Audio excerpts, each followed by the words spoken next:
Magandang araw mga kaibigan. Bigyan natin ng reaction opinion itong post ang balita ngayon na kung saan sobrang nasupalpal, napulaga, napahiya si ex-Senator Trillanes sa mga pahayag ni Ombudsman Boying Rimulya. Okay to. Title, Trillanes itinanggi, Rimulya umamin sa pakikipag-usap sa mga investigador ng ICC. Ito.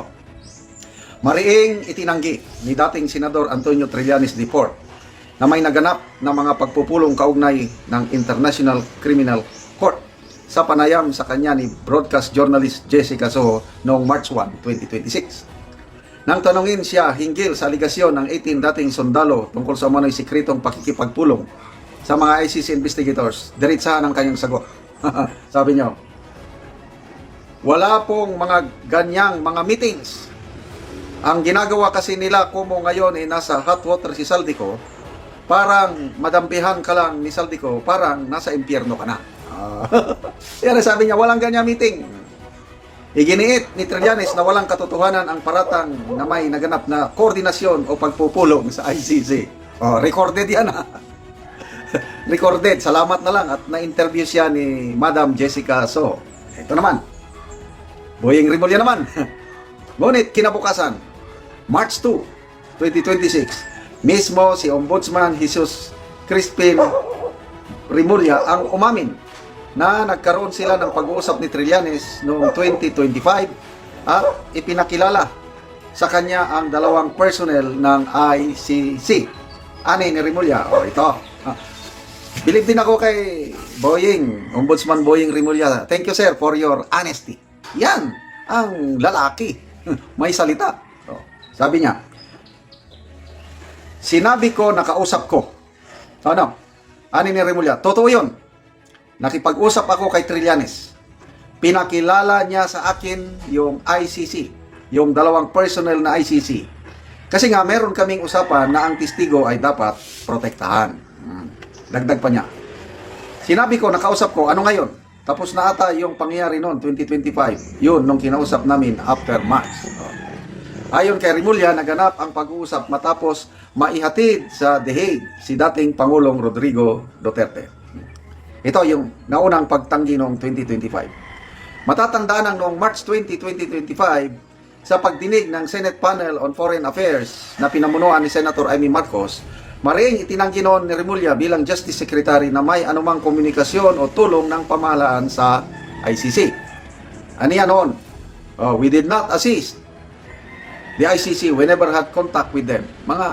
So, makikita nyo, itong ating mga opisyales, niloloko nilang taong bayan, but God has a way of exposing the lies. So, salamat at may mga 18 Marines na nagsabi ng katotohanan. Kaya, dahil nabubuking sila, napipilitan silang umamin. Okay. Tingnan natin people who reacted. 19,000 ang nag-react, 14,000 ang tumatawa, 2,300 galit, 2,200 lang ang nag-like o sumang-ayon kay Boying Rimulya. Basa tayo sa mga comments. Jofel Delgado, ha. Mag-usap kayo para maganda ang script. Sa bandang huli, sila din ang magsisihan at magdedemandahan. Yan. Baynora Gayaw, your script is not scripting. Marvin Lopez, sablay yung group effort. Yung isa umamin, yung isa tumanggi.